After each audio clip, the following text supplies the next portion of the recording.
আমি ইয়ে হয়ে গেছি।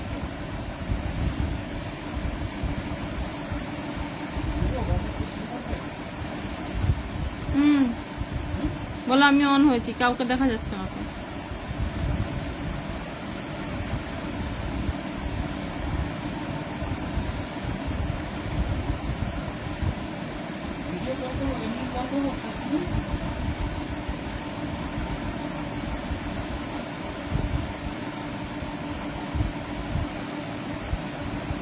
কিছু তো বুঝতে পারছি না, কাউকে দেখা যাচ্ছে। সতল দা, শুভ সন্ধ্যা।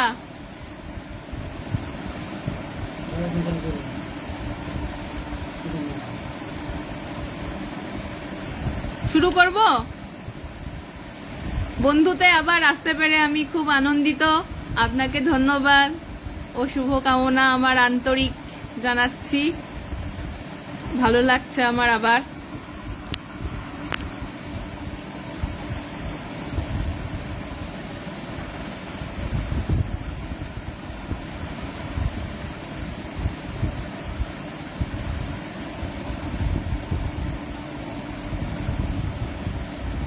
শোনা যাচ্ছে না? ঠিক আছে, শুরু করব না একটু অপেক্ষা করব?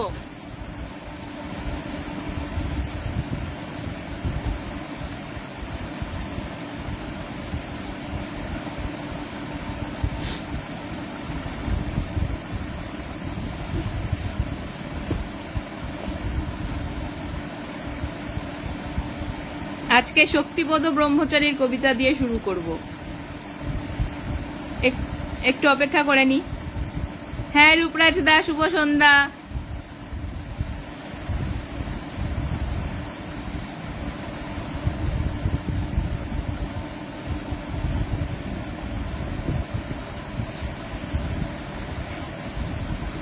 আদিমাদি, শুভ সন্ধ্যা।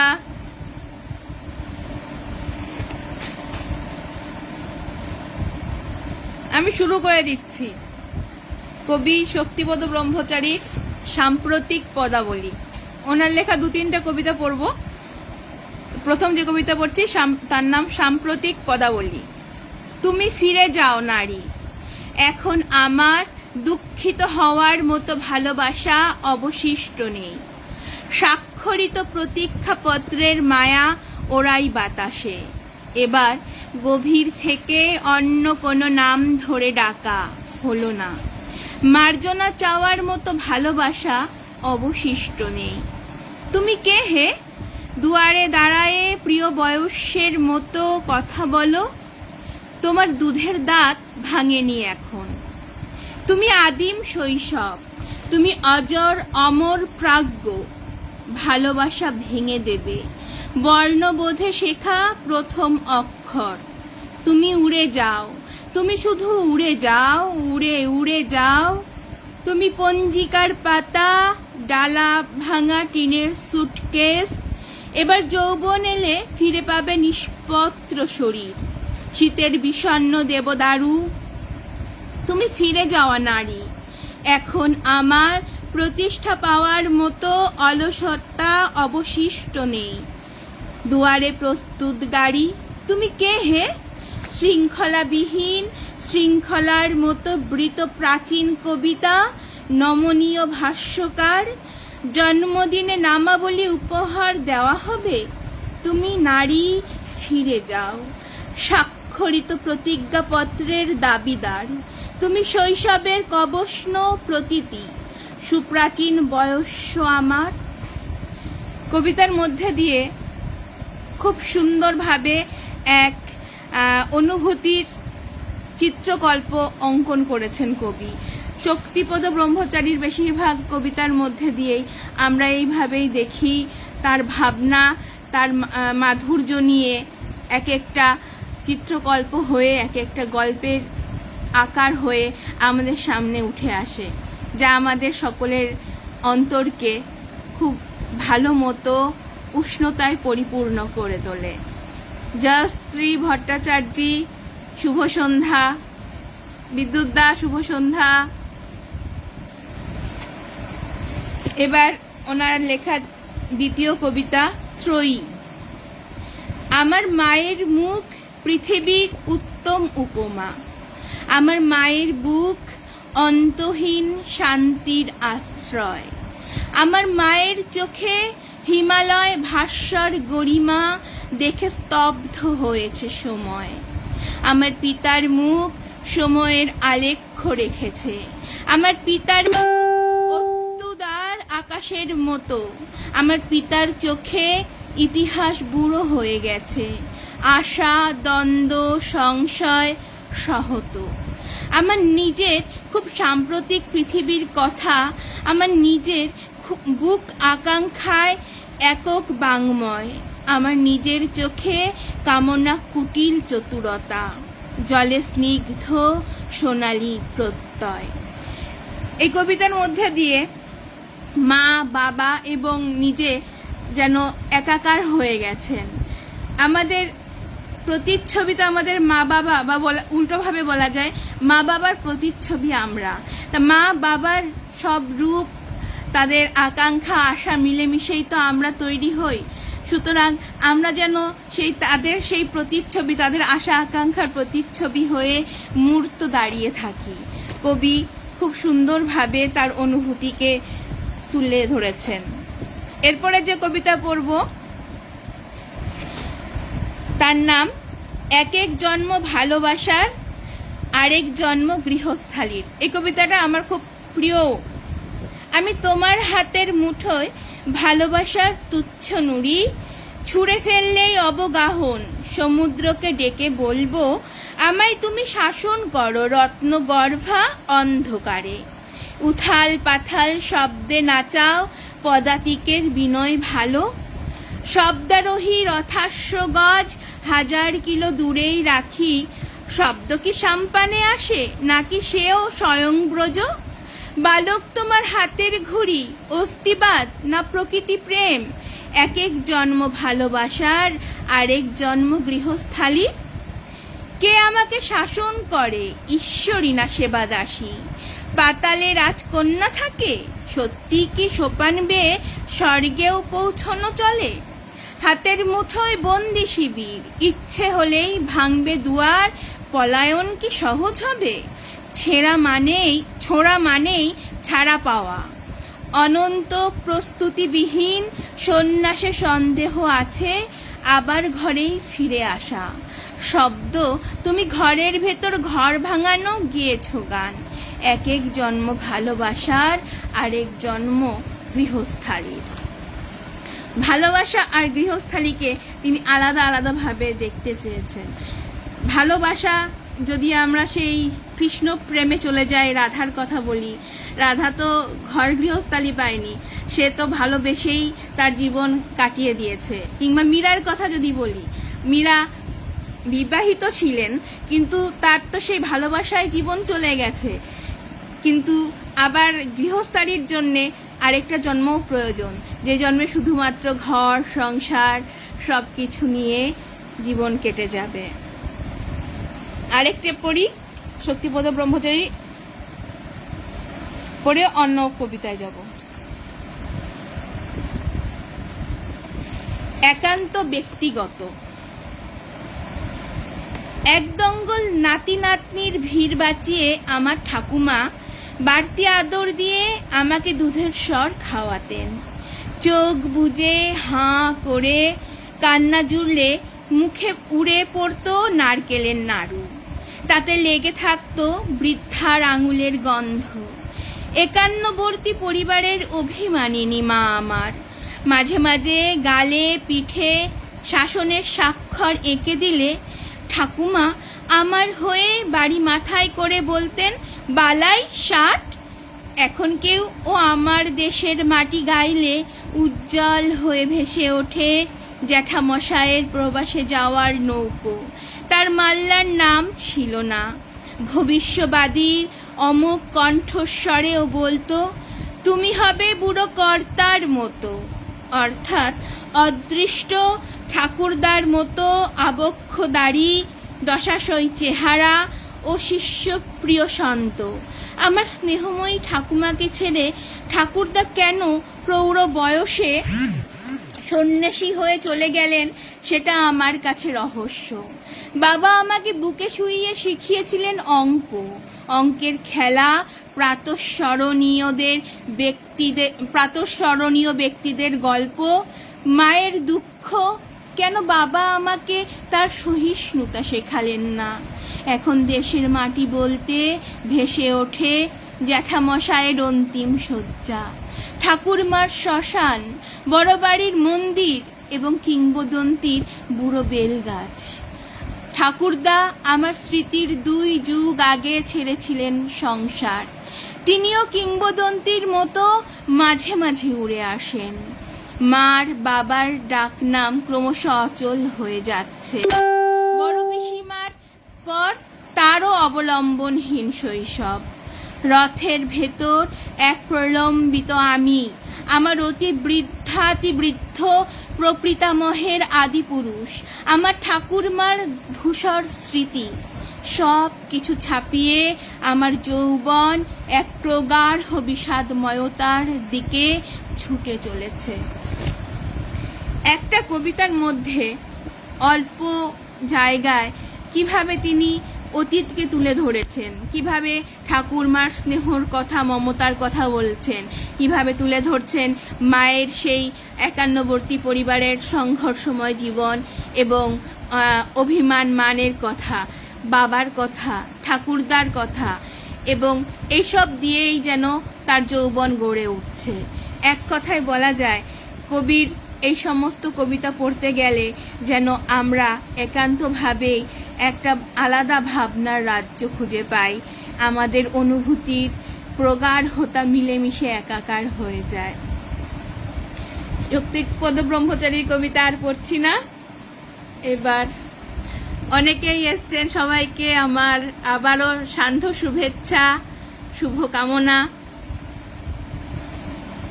হ্যাঁ, আমার নিজের কবিতাও পড়বো, আগে অন্যদের কবিতা পড়ে নি, লাস্টে আমার কবিতা পড়বো সবার শেষে। এবার শঙ্খ ঘোষের লেখা কবিতা। কবিতার নাম শিলচর। কে বলে এ আমার নয়, তোমার নয়, কে বলে?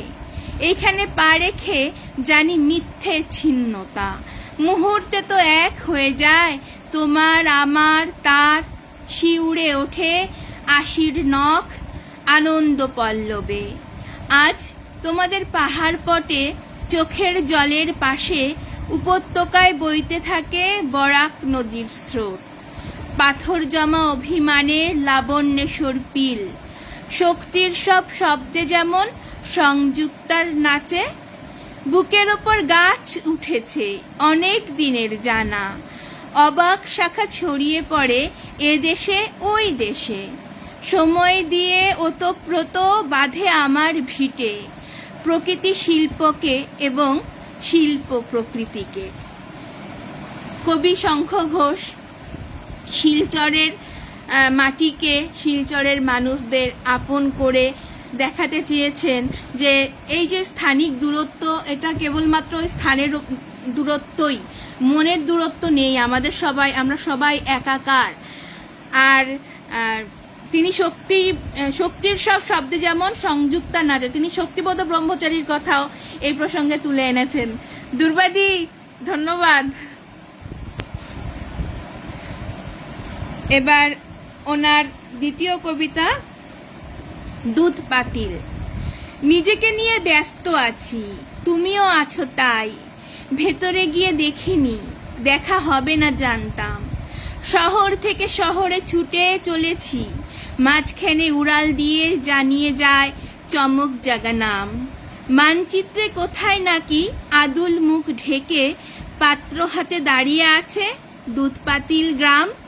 দুধপাতিল কোথায় সেই অসম্ভাব্যতা, ভিতরে গিয়ে দেখিনি তাকে, শুনিনি তার কথা, ভুলেও গেছি কেন বা ছুটে এসেছি এত দূর, ভুলেও গেছি পায়ের কাছে বাংলা না আসাম, দেবে না নেবে জানি না, তাও জেনেছি শুধু একা পাত্র ধরে দাঁড়িয়ে আছে দুধপাতিল গ্রাম।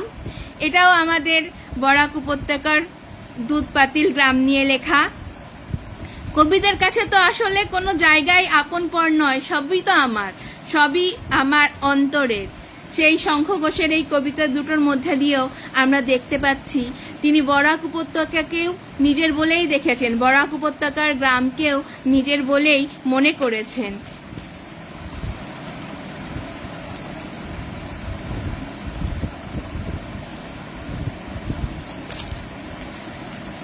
শঙ্খ ঘোষের এই কবিতাটা শেষ কবিতা, এরপরে আবার অন্যদের কারো কবিতা পড়ব।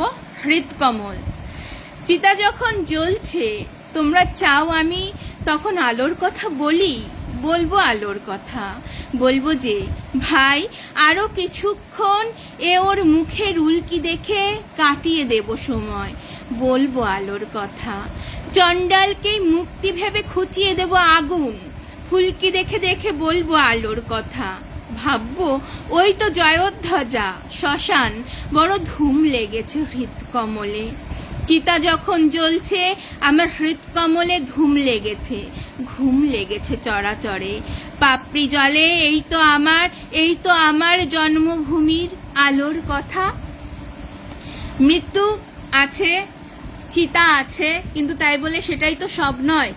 মৃত্যুকে অতিক্রম করে যে মহাজীবন রয়েছে, শঙ্খ ঘোষ সেই মহাজীবনের কথা বলতে চেয়েছেন, সেই আলোর কথা আমাদেরকে অনুভব করাতে চেয়েছেন, সেই আলোর স্পর্শ দিতে চেয়েছেন আমাদের হৃদয়ে। এবার পীযূষ রাউতের লেখা একটা কবিতা পড়ি, দুটো কবিতা পড়বো, ছোট ছোট তো ওনার লেখাগুলো। চুপ কেন ভয়? এই সময় আপনার কি মনে হয় সপরিবার আপনি ভালো আছেন? বলুন বলুন বলুন বুকে হাত দিয়ে আপনার সত্য অনুভব ব্যক্ত করুন। চুপ কেন ভয়? ভয় এক আত্মঘাতী বদভ্যাস, এইবার তাকে ত্যাগ করুন। সত্যি এই যে সময়ের মধ্যে দিয়ে আমরা 2 বছর ধরে যাচ্ছি, এই সময় তো আমাদের মনে আমরা মুখে বলি চাই না বলি একটা ভয়, একটা মৃত্যু ভয়, আর এত চেনা জানা মানুষ মারা গেছে, এসবে যে ভয় আমাদের অন্তরে কাজ করছে, সেই কথা আমরা মুখে অনেক সময় ব্যক্ত করতে পারি না, আমরা হয়তো সেটাকে চেপে যেতে চাই। কিন্তু কবি বলছেন যে ভয় পাচ্ছেন, ভয় করছে, এই ভয়কে ত্যাগ করুন। ভয় করলে তো হবে না, ভয়কে জয় করে অজয়ের পথেই তো এগিয়ে যেতে হয় আমাদের।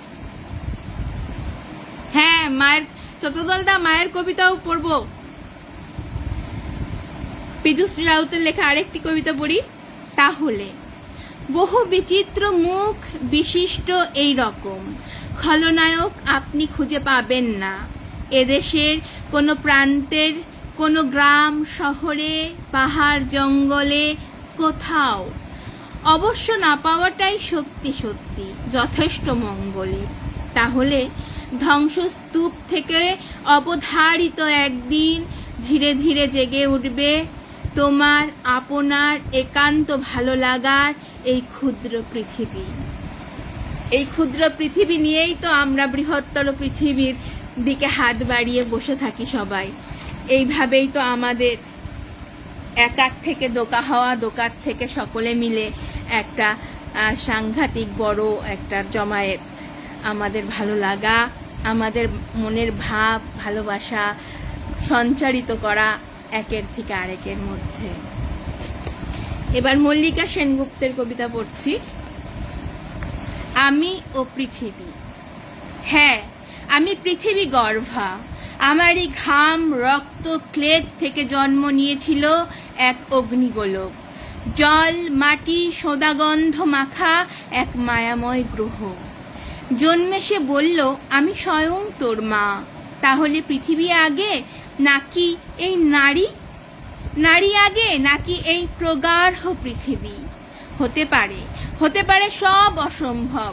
হয়তো আমি এই পৃথিবীর মেয়ে, হয়তো পৃথিবীর আর সূর্য দেবতার এক অলৌকিক সঙ্গম মুহূর্তে এক্স ও ওয়াই ক্রোমোজোম এই আমাকে গড়েছে।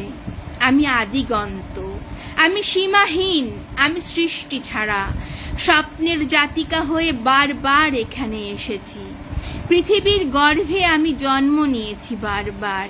আমার নিজের গর্ভে পৃথিবীকে তিল তিল নির্মাণ করেছি। পৃথিবী এবং আমি সহোদরা, কখনো কখনো কখনো জননী আমি, কখনো কন্যা।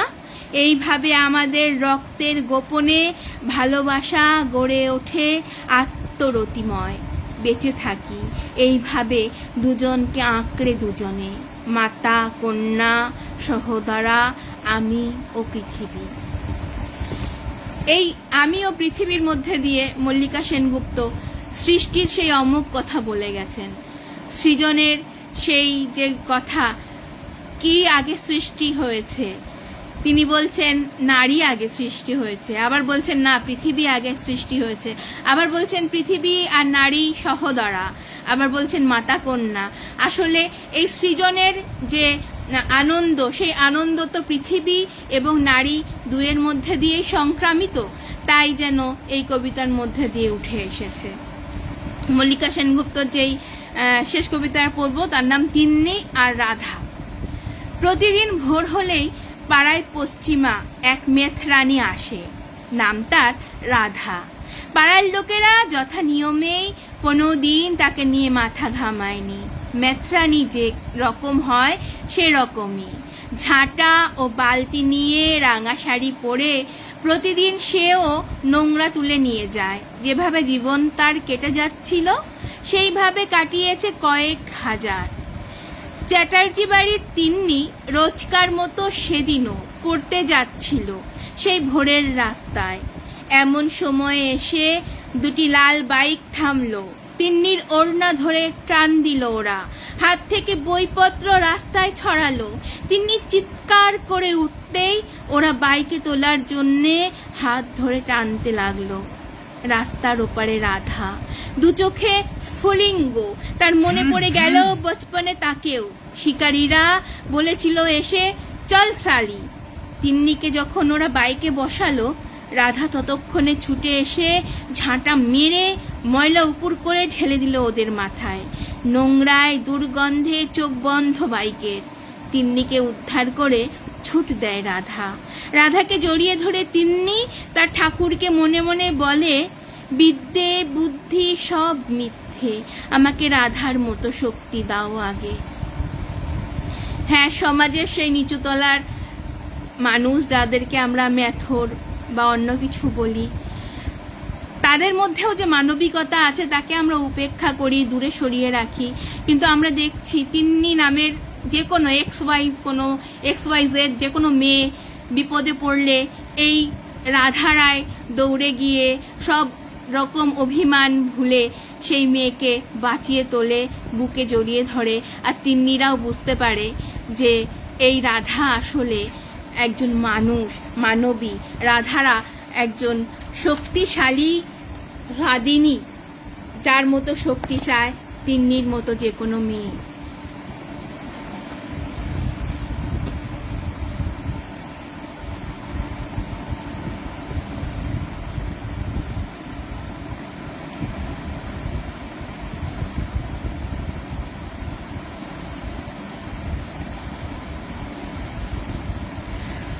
এবার সুশান্তদার কবিতা পড়ছি, মন ভালো নেই আমার।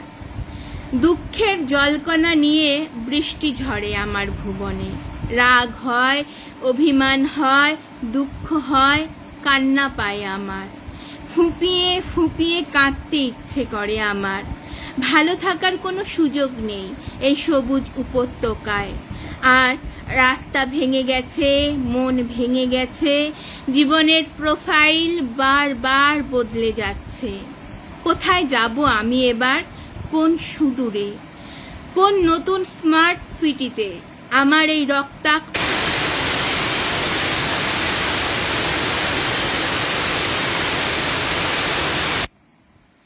এই নদী তীরের। রাজীব কুট্টুকে ফোন করে বলো একটু পরে করতে, কুট্টুকে বলে 1 ঘন্টা পরে ফোন করতে।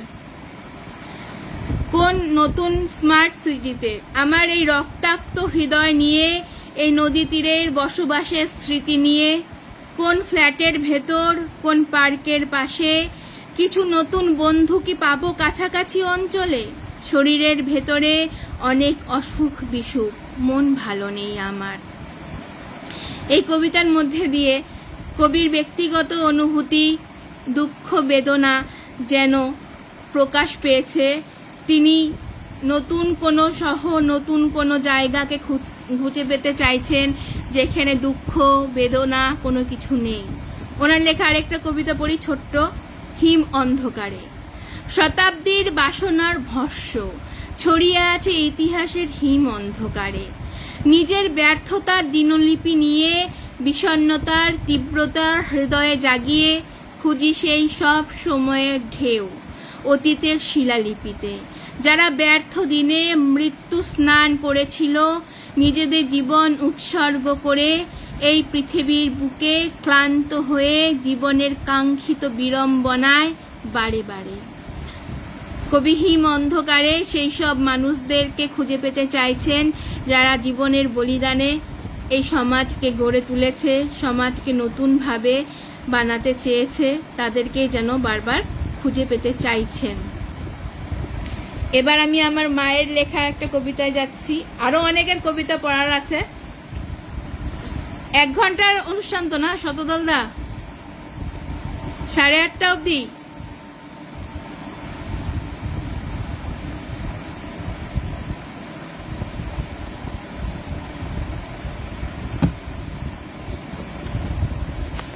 কাব্যশ্রী ভট্টাচার্যের লেখা কখনো বলেনি কিছু।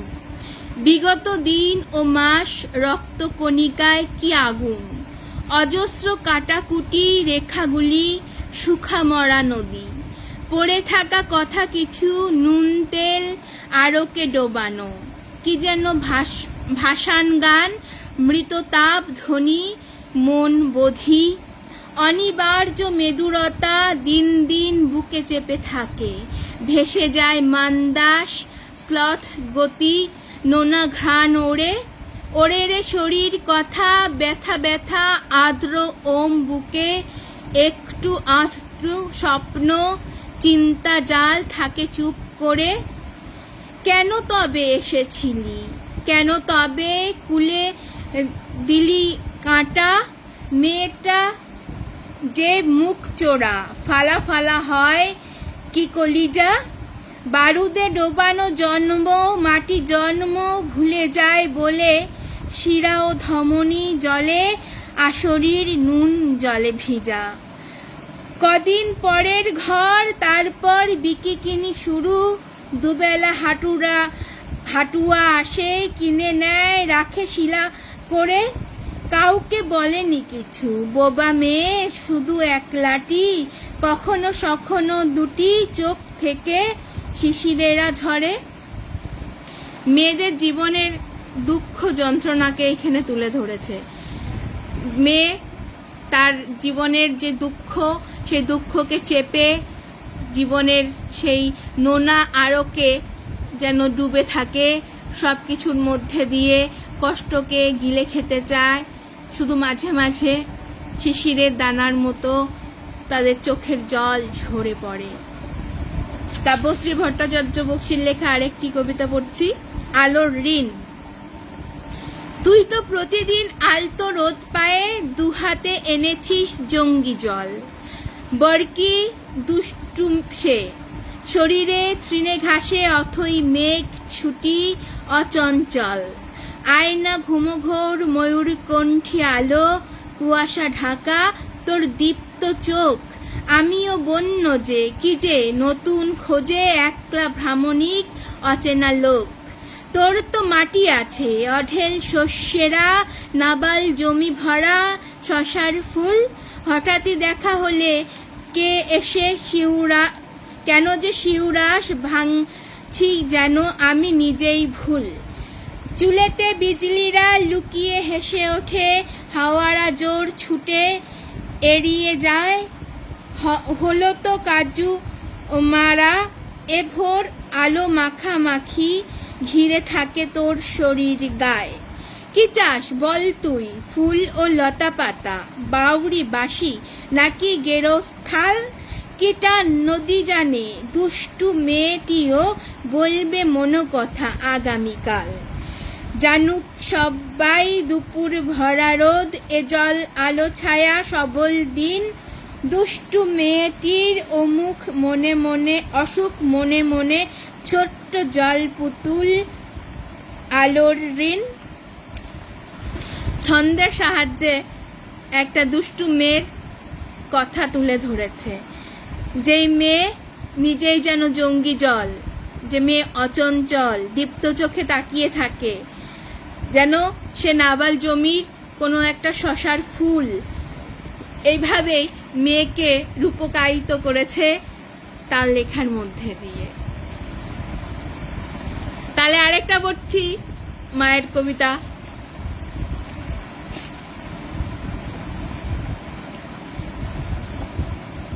খেলা, কাব্যশ্রী ভট্টাচার্য বক্সী। কবার বর্ষা হব, কতবার বৃষ্টি রোধ হব, তুমি তো বোঝো না কিছু, জলকে মনের কথা বলি, সব অশ্রুও সেই সঙ্গে দুটি ধারা বহে একাই খাতে, নিতান্ত তুচ্ছ সে কথা, মোটে একবার দেখা তোমাতে আমাতে, এ নদীতে নৌকা বাও, কত জল ঢেউ বাড়িয়া আলো, অপেক্ষারত ও মেঘ সৃষ্টি ছাড়ি কালো, গহন বেদনা ভরা সুর বাজে জল তরঙ্গ জলে, তোমার বৈঠাতি যেন তোলপার মর্ম কথা বলে, ও দস্যি বালক তুমি লতা ঘর ফেলে আসো বাঁয়ে, অযুত শস্য ভূমি নাভি কেন্দ্রে অনন্ত পিপাসা সাধ, চক্ষরি দিয়ে আঁকা সূর্য ও ঘরে, তারপর মুখোমুখি ক্ষীণ বুক ওঠা নামা শব্দ হয়, শব্দ থামে পড়ে, কি আতঙ্ক কি যে ভয়, তোমায় আঁকবে রাখি বুকে, দোলনা ঢেউয়ের শয্যা ভীরু চাঁদ ঝুঁকে থাকে মুখে, ও তো তুমি বৈঠা কই, কই সে জলের অন্ধকার, তোমায় বলছি না রেখা ভেঙে এসেছ আবার, কতবার বর্ষা হব, কতবার রোদ বৃষ্টি ঝড়, তোমার তো ইচ্ছে বিয়ে ভুলিয়েছে ও কালামন্তর, নদী নদী পর হলো বয়ে যা গেতিরে উদাসী, গম্ভীর দোতরা বাজে গঙ্গা পুজো, ফুলগুলি বাসি, পূর্ণ প্রকৃতি দেহে খেলা করে নষ্ট দিগম্বর। এখানেও সেই প্রেমের কথা, মার কবিতার মধ্যে ছন্দের দোলা ছিল খুব বেশি, সেই ছান্দসিক ভাবে মনের অনুভূতিকে প্রেমের সেই আরোকে ডুবিয়ে এই কবিতা লিখেছে। এখানে একজন পুরুষের কথা আছে, যে পুরুষ আসছে সব কিছু ভেঙে ঘরবাড়ি ছেড়ে, একজন নারীর কথা আছে যে নারী প্রশ্ন করছে বারবার। এইভাবেই এই কবিতা খেলার মধ্যে, জীবনের খেলার মধ্যে দিয়ে কবিতা এগিয়ে চলেছে। এবার শতদলদার কবিতা পড়ছি। আবার জীবনের কথা বলো, শতদল আচার্য। জীবনের কথা নতুন করে বলো, করোনার ভয় কেটে জয় আসছে জীবনে, পরিযায়ী শ্রমিকরা ঘরে ফিরে, এভাবে ভারত ফিরে ঘরে, সংকটে চিনি জানি রাজা বন্ধু কত, কিছু মানুষ আছে এই ভূভারতে, শহরে শহরে সানুসুদরা জাগে, আমরা ভালো আছি ভ্যাকসিন হাসপাতালের অভাবে, তবুও ডাক্তার নার্সের ভালোবাসার বন্ধনে, তোমরা কেমন আছো এ ঘোর সংকটে, ভালো আছো তো? মরণের কথা এবার সবাই ভুলে জীবনের কথাই নতুন করে বলো। শতদলদার এই কবিতার মধ্যে দিয়ে খুব সুন্দরভাবে জীবনের কথা উঠে এসছে, বর্তমানের সেই করোনার মৃত্যু ভয় এবং সেই ভয়কে অতিক্রম করে স্বজনদের খোঁজ নেওয়ার যে আকাঙ্ক্ষা, ডাক্তার নার্সদের কথা বলতেও ভোলেননি শতদলদা। খুব সুন্দর জীবনের কথা উঠে এসছে মানবিক স্পর্শে।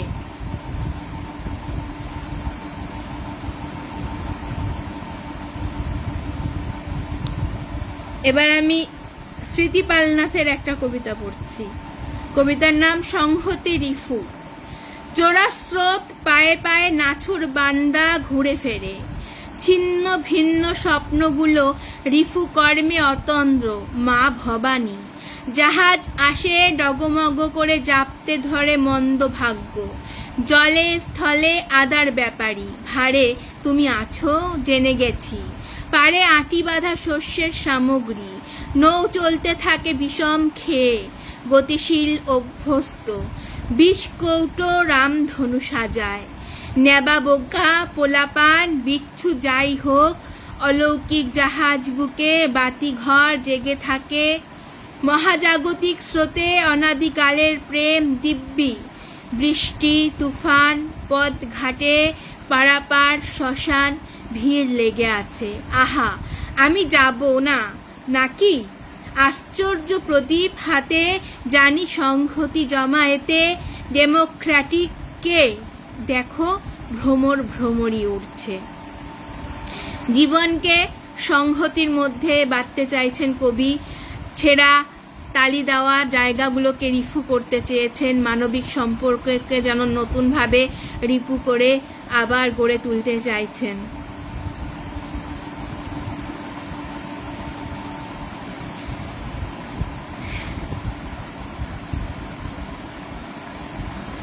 এবার রবিশঙ্কর ভট্টাচার্য আঙ্কেলের একটা কবিতা পড়ছি। কবিতার নাম কথা ছিল। কথা ছিল আলো জ্বলবে, গাছে গাছে নতুন পাতা, হাওয়ায় ফুলের গন্ধ ভাসবে, কাব্যে গল্পে ভর্তি খাতা। কথা ছিল মেঘে মেঘে জল জমবে, উথাল পাথাল নদ নদী, মাঠের খেতে ফসল হবে, চাষি ভাবে চক্ষু মুদি। কথা ছিল সবার ঠোঁটে হাসি ফুটবে, বাগবাগিচায় ফুলের বাস, বন্ধু মিলে আড্ডা হবে, সব সময় মধুমাস। কথা ছিল সুশাসন আবার ফিরবে, দরজা খুলে রাতের ঘুম, হাট বাজারে ভিড় হবে, পাড়ায় পাড়ায় খুশির ধুম। কিন্তু দেখো একই হলো, কোথা থেকে দত্তি এলো, হিংস্র ভাব কঠিন মুখে, রক্ত জমাট দৃষ্টি চোখে, সমন হয়ে শিওরে দাঁড়ায়, হৃৎপিণ্ড খাবলে খায়। কথা সব হারায় এখন, এলোমেলো জীবন যাপন, প্রভু ছড়াও শুদ্ধ বাতাস, প্রাণে ভরি পূর্ণ শ্বাস।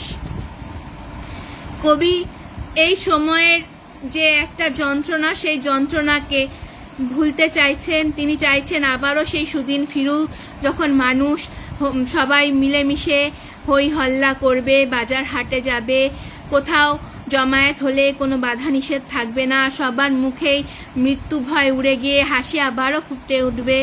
জীবনের এই আলোর কথা কবি বলে আমাদেরও আলোকিত করতে চাইছেন, যাতে আমরা আবার নতুনের স্বপ্ন দেখি। এবার আদিমাদির কবিতা পড়ছি, আদিমা মজুমদারের বৃষ্টি পড়ুক বৃষ্টি পড়ুক। বৃষ্টি পড়ুক বৃষ্টি পড়ুক বুকের দাবা নলে, মরা গাং ভাসিয়ে দিক রূপকথার বেনো জলে, রম্যবীণার তারে বাজুক রিম ঝিম ঝিম সুর, প্রিয়তমা কোথায় থাকো সে কি অনেক দূর। বৃষ্টি আর ধুলোর সঙ্গম দেখেছিলাম একদিন, পেরিয়েছিলাম নিষেধের সীমা, স্বপ্নে সে রঙিন, সময় স্রোতে ভেসে গেছে বৃষ্টির সাথ কাহন, বৃষ্টির সাথে এই আমার বেহুলা জীবন। কবি এই সময় বর্ষাকাল, স্বাভাবিকভাবেই বৃষ্টির কথা উঠে আসবে। কবি সেই বৃষ্টির মধ্যে দিয়ে বেহুলার মতো সেই মরা গাঙের জল আসুক, সেই জলে ভেসে যেতে চাইছেন। নতুনভাবে প্রকৃতিকে যেন আবিষ্কার করার নেশা লেগেছে তার বুকে। এবার আরেকজনের কবিতা পড়ে তারপরে আমার কবিতা পড়ে শেষ করব। আমার সহপাঠী ও বন্ধু তমজিৎ সাহার কবিতা পড়ছি। কবিতার নাম মাটি। কবরের মাটিতে বা শ্মশানের কালো ছাইয়ের স্তূপে মিশে যাব একদিন, সেখানেই শুয়ে থাকব যতদিন না তুমি লাঙল হাতে এসে মাটি খুঁড়ে শস্যের বীজ বপন করছো। এই পৃথিবী থেকে কবর আর শ্মশানের সব চিহ্ন মুছে দিয়ে শুধু ফুল আর ফসলের চাদর বিছিয়ে দিচ্ছ। জানি এ সবই অলিক, উন্মাদের প্রলাপ বলে সম্পাদক মশাইও ছিঁড়ে ছুঁড়ে ফেলে দেবেন আমার এই পাণ্ডুলিপি। তবুও মনের কথা বলবই, স্বপ্নের কাঁথা বুনবই। হাজার হাজার বছর পরে যখন গোরস্থান ও শ্মশান মাটিতে মিশে যাবে, মনুষ্যহীন শান্ত সেই পৃথিবীতে শুধু গাছ হয়ে মাটির সভ্যতাকে ভালোবাসার শিকড়ে জড়িয়ে থাকবে। কবি তমজিৎ মৃত্যুকে অমোঘ জেনেও মৃত্যুর শেষ জায়গা কবর ও শ্মশান তার কথা বলেও সেই ছায়ের মধ্যে দিয়ে, সেই কবরের মধ্যে দিয়েও আবারও নতুন জীবনের কথা বলছেন, যে লাঙল হাতে এসে মাটি কুড়ে শস্যের দানা হয়ে সেই মৃত ছায়ের থেকে আবারও নতুন গাছ জন্মাবে। একদিন যখন এই পৃথিবী থাকবে না, যখন পৃথিবী থাকবে, মানুষজন থাকবে না, তখনও সে মৃত থেকে জন্ম নেওয়া নতুন প্রাণ, সে নতুন গাছ হয়ে পৃথিবীর বুকে চিরদিনের জন্য জেগে থাকবে। সবাইকে ধন্যবাদ, ভালোবাসা। আমি এখানে দেখে বলতে পারছি না, আমি তো কবিতাই বলে যাচ্ছি। এবার আমি আমার কবিতা পূর্ব কয়েকটা পড়ে শেষ করে দেব।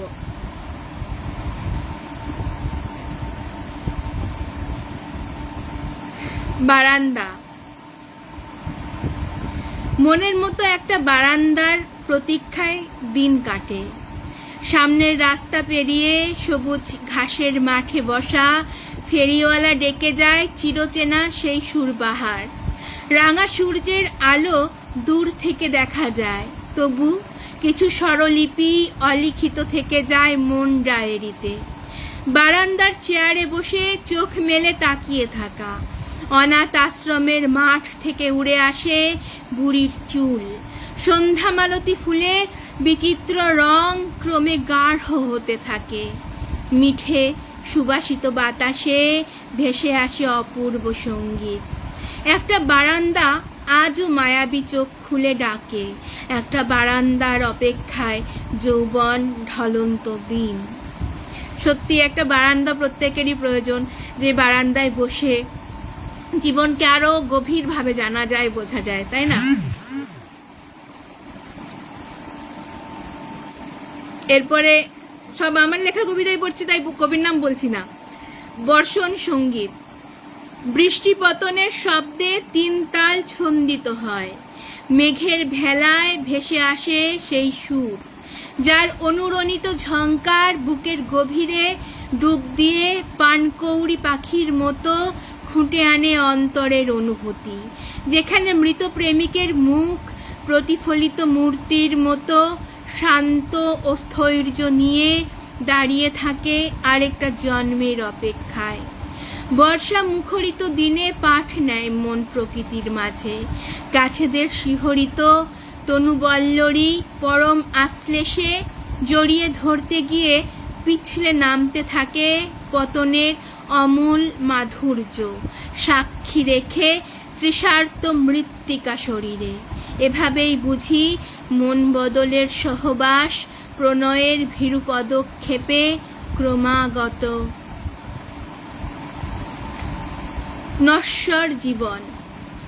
বেঁচে থাকার পাসওয়ার্ড জানো তুমি? উষ্ণ বুকের মাঝে ধুকপুকানিটুকু সম্বল, এক মুঠো ভালোবাসা, এক আঁজলা মায়া, কিংবা সুনিবিড় আলিঙ্গনে আঁকড়ে ধরা হাতের মুঠোয় ভরসায় কিছুটা আশ্রয়। জীবন্ত ক্ষণিকের বাতায়ন পাশে প্রদীপ শিখা, ছড়িয়ে থাকা আলোয় খুঁজে পাওয়া নিরাপত্তা। বোহেমিয়ান সময় সাক্ষী রেখে এগিয়ে যাওয়া। আসলে গন্তব্য বলে হয়তো কিছুই হয় না, সবই পরিযায়ী প্রাণের নশ্বর অভিনিবেশ। নিরুপম, ধন্যবাদ ভাই। রবিশঙ্কর ভট্টাচার্য কাকু, ধন্যবাদ। বিষাদ মঙ্গল। এখানে কয়েকটা ছোট ছোট কবিতা আছে, সেই কবিতাগুলো পড়ছি। হ্যাঁ, 1 নম্বর। ধীরে ধীরে নেমে আসছে কালো জবনিকা, সব কিছু মলিন হওয়া বিকেলে মেয়েটি ঘরের খুঁটিতে হেলান দিয়ে ভাবে জীবনের উত্থান ও পতনের কথা। ঝরা পাতা ছুঁয়ে যে সময় চলে গেছে দূরে, যার টুকরো চিহ্ন বুকে উথাল পাথাল করে, তাই দিয়ে পথ আঁকা লক্ষ্যহীন একাকিত্ব স্থবির মুহূর্তে বিবাগী করে তোলে মন। প্রিয় মানুষের জন্যে খুব খুব মন খারাপ হয়, আকুল আকাশে ছড়িয়ে যায় অক্ষয় বেদনা। 2 নম্বর, একদা যে পথে ছেড়ে গেছিল সে বিষাদে, সেই থেকে শুধু খুঁজে ফেরা। জীবনের মধ্য গগনে রবির আলোয় সুর, দেখা হবে, তবু বেঁকে গেছে রাস্তার সীমা। অজন্তা ইলোরা আর বিমূর্ত ধারণা অর্জন, কথা বলা বাঁশিতে মিলন গীত, তবু স্থির প্রজ্ঞা। জনমানব শূন্য মরুভূমিতে দাঁড়িয়ে থাকা উটের সারিতে নিস্তব্ধতা। বিরহের সুর আদিবাসী যন্ত্রে, তবে কি বেহালার তার জানে দুঃখ কাহিনী? 3 নম্বর, অসহায় দিনলিপিতে লেখা রোগের প্রাদুর্ভাব, শ্বাস প্রশ্বাসের মধ্যে লুকিয়ে ঢুকে যাওয়া বিষ, ক্রমাগত অগ্রসর মান, কখন যেন ফুসফুস ছিঁড়ে বেরিয়ে আসতে চাওয়ার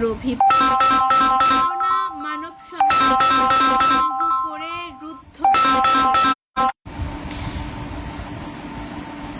বোবা গাছেদের মতো ক্রমশ একা একা হয়ে যাওয়া। যে ছিল নিকটজন মনের কাছের, তারও মৃত্যুর খবর সচকিত করে নিরালা দুপুরে। ঘরের কোণে সময় যাপনের ফাঁকে ব্যথা গুমড়ে ওঠে পাঁজরে, রুদ্ধ কান্না দলা পাকিয়ে উঠে আসতে থাকে, উঠে আসে। 4 নম্বর, এই ক্ষয়িষ্ণু সময়ের ইতিহাস রচিত হয় নিভৃতে। প্রকৃতির রোষ আর জীবাণু সংক্রমণ তাড়িয়ে নিয়ে বেড়াচ্ছে মানুষকে। কখনো দূরে ফুটে ওঠে আত্মপ্রতিকৃতি, যা সূচিত করে বিষাদে বিবিক্ত অভিব্যক্তি, মৃত্যুর হাতছানি উপেক্ষা করে প্রবলভাবে বাঁচতে চাওয়া লোক। এটা তো কোনো রঙ্গমঞ্চ নয়, যেখানে মৃতের অভিনয় শেষে আবারও নতুন জীবনের চিত্রনাট্য লেখা হবে। এরপরে কবিতার নাম। নিজের কবিতা নিয়ে আদিমাদি আলোচনা ওইভাবে কি করা যায়? আসলে আমি হচ্ছে কোনো বানানো কিছু নিয়ে কবিতা লিখতে পছন্দ করি না। আমি যা লিখি, আমার যা অন্তরের অনুভূতি, আমার যা এই চতুর্পার্শ্বের মধ্যে দৃষ্টিগোচর হয় এবং একান্ত আপন যা কথা, সেগুলোকেই আমি কবিতার মধ্যে দিয়ে ফুটিয়ে তুলি। সেই কবিতায় তাই একাধারে যেমন জীবনের কথা উঠে আসছে, মৃত্যুর কথা উঠে আসছে, আর প্রকৃতিকে বাদ দিয়ে তো আমি নই, তাই আমার কবিতায় প্রকৃতি অঙ্গাঙ্গিভাবে থাকে। আমি প্রকৃতিকে খুবই ভালোবাসি, যেহেতু ছোট থেকে বড় হয়েছি প্রথম দিকে উত্তরবঙ্গে, তারপরে 5 গ্রামের টাউনশিপে। প্রকৃতিকে আমি অকৃপণভাবে আমার চারপাশে পেয়েছি। প্রকৃতি আর মানুষের মধ্যে আমি কোনো প্রভেদ দেখি না, দুই যেন মিলেমিশে আমার কাছে একাত্ম হয়ে ওঠে আমার কবিতায়। এরপরে কবিতার নাম প্রকৃতির রোষ। উত্তাল স্রোতের মুখে ভেসে যাওয়া বাড়ি থেকে উকি দেয় বিছানাপত্তর, কিছু ইতস্তত ছড়ানো তৈজসপত্র, আর একটি আর্ত হাতের অনুনয়। হতচ্ছাড়া ঝড় প্রতি বছর এভাবেই জলের কিনারে টিকে থাকা মানুষের জীবন বিপন্ন করে। হৃদঘর, প্রিয় মানুষ, কিছু পশুর গলিত সব, প্রকৃতির পটভূমি ওদের ছন্ন ছাড়া করে। আবারও গুছিয়ে উঠতে না উঠতেই গেরস্তালি উজাড় করে কলজেখানা জাপটে ধরা ব্যথা। অসহায় দিনলিপি লেখা হয় সরকারি খাতায়। ওই যে স্কুলের বন্যাত্রাণ শিবির, ওখানেই ঢালাও বিছানায় চোখের জল মুছে গড়িয়ে নেওয়া লঙ্গরের আহারে ক্ষুতনিবৃত্তি।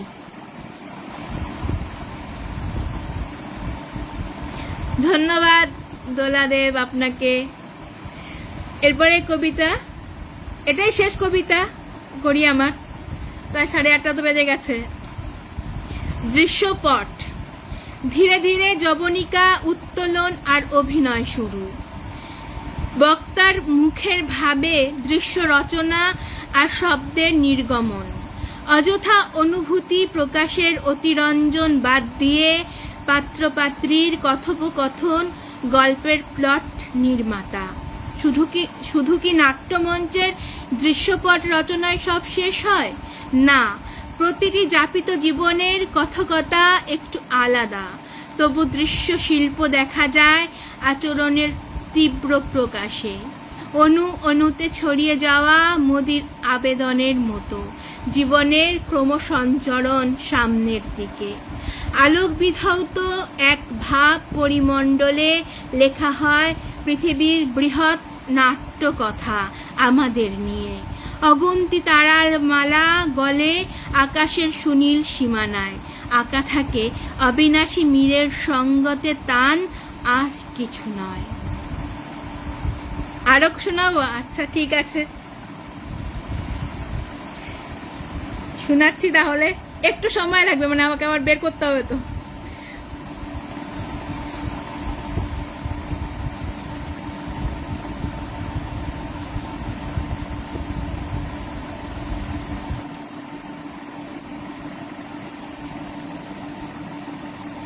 দু মিনিট অপেক্ষা করতে হবে।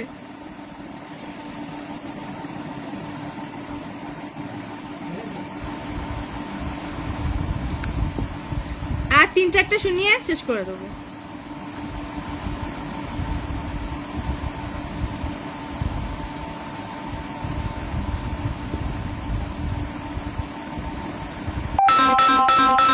স্মৃতি।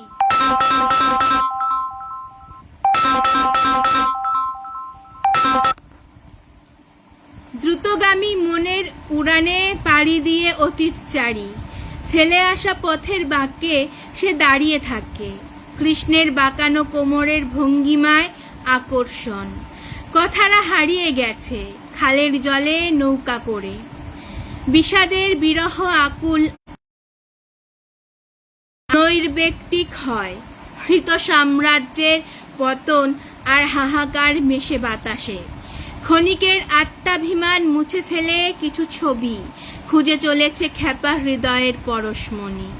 আজ যত দুঃখ জমা আছে ঝরে যাক জল হয়ে। জন্ম অতিক্রান্ত হলে মিলনের সানাই বাজবে ঠিক, তার চলার গতিতে মিষ্টি ফুলের ঘ্রাণ ছড়িয়ে যাবে। নতুন নামে পরিচয়ের লগ্ন আর চোখের কথা।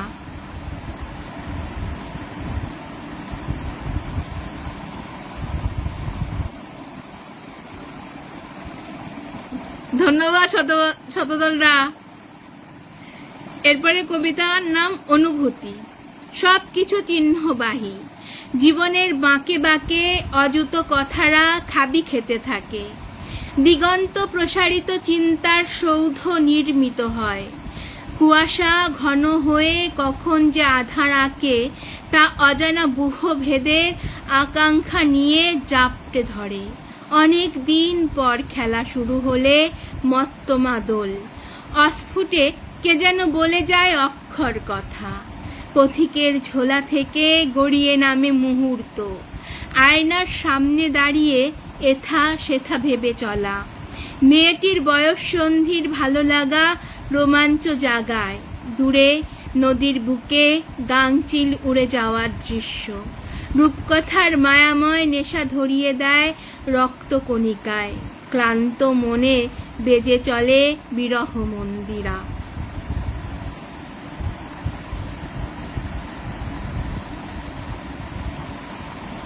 সাধনা। বৈরাগীর আখড়ায় গভীর সাধনা চলে। দেহের অমৃত ভাণ্ডে সিদ্ধিলাভের মৌ। একতারায় মায়াবী রাত সহজিয়া গান, ত্যাগের আলখাল্লার মাঝে পরম্পরা। আসমানের তলায় যজ্ঞের সমিত, ক্রমে ক্রমে আহুতির ঘৃতে লেলিহান পাবক। হে অগ্নি, পরম অগ্নি, মুছে যাক সব পরিচয়। পূর্বাশ্রম আকুলতা, দুঃখ প্রাপ্তির অজপা সুর। অনুপুঙ্খ উদযাপিত হোক সাধনার লগ্ন জিতা। জেগে উঠি জন্মান্তরে, উদাস বাতাস মেখে গায়।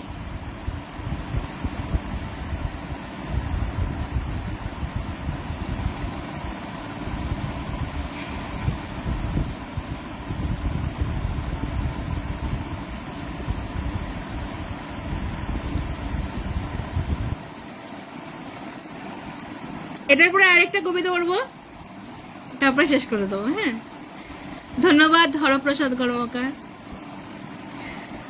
ক্ষমতা, হাত বাড়িয়ে বৃষ্টির ফোঁটা ছুঁয়ে দেখার নন্দন। আসলে সৃজনের ক্ষমতার চিহ্নিত পরিসর নেহাত কবজির জোর বুঝিয়ে দেয় অনেক কিছুই। ভাঙা কাচ, ছড়ানো আনুষঙ্গিক উপস্থিতি কি টের পেয়েছিল না বলা ক্ষতের মুখে রক্তের ছাপ? উফ, বুকে জেগে ওঠে সহস্র গজের বল। নিশ্চুপ আত্মহননের কথা ভুলে গিয়ে নতুন উদ্যমে জীবনের ক্রমসঞ্চরণ। সব কিছু মিলিয়ে গেলেও রৈখিক বিন্যাসে আঁকা হয় মরুভূমির প্রান্ত ঘেঁষে সবুজ উর্বরতার মাইটোকন্ড্রিয়া, কোষের অনন্ত শক্তি আর তেজোদ্দীপ্ত মোহময় রূপের ব্যঞ্জনা। এবার শেষ কবিতা পড়ে শেষ করে দিচ্ছি। সবাই ভালো থাকবেন, সুস্থ থাকবেন, আনন্দে থাকবেন। এভাবেই আমাদের আনন্দ কেড়ে নিতে হবে নিজেদের মধ্যে থেকে, এবং নিজেদের মধ্যে সেই উষ্ণতা ছড়িয়ে দিতে হবে। সবাইকে অজস্র ধন্যবাদ, শুভেচ্ছা, ভালোবাসা। এবার আমার শেষ কবিতা পড়ে আমি এটা শেষ করে দেবো। স্তব্ধতা ভেঙে কখনো নিরালা পথে নেমে আসে স্তব্ধ মৌনতা। মিষ্টি সুবাসিত বাতাসে ভেসে আসে অপূর্ব সঙ্গীত। কেউ তো দেখে না গহীনে জমা চাক বাঁধা মধু। নিহিত অনুভব তবু চোখে খোঁজে অমরত্ব অভিজ্ঞান। দারুণ গ্রীষ্মকালে হঠাৎ ঝরে পড়া বৃষ্টির দানা মৃগাভিসারের নেশায় বুঁদ হয়ে থাকা। অজস্র ধারায় বিচ্ছুরিত আলোর ঝর্ণা ছুঁয়ে বেঁচে ওঠে মৃত কোষে জীবনের স্পন্দন। সব কিছু ছেড়ে এগিয়ে গেলেই ক্রমাগত মুক্তি আসে। ভেঙে যায় স্তব্ধতা আর শব্দের মৃদু অহংকার। আচ্ছন্ন করে রাখে বেপরোয়া অদেখা ছবির রেখা। আনত চোখের গভীরে কারুকার্য খচিত জীবন। আবারও সবাইকে ধন্যবাদ জানাচ্ছি, শতদলদাকে আন্তরিক শুভেচ্ছা, সবাইকে শুভেচ্ছা। সবাই ভালো থাকবেন। শেষ করলাম।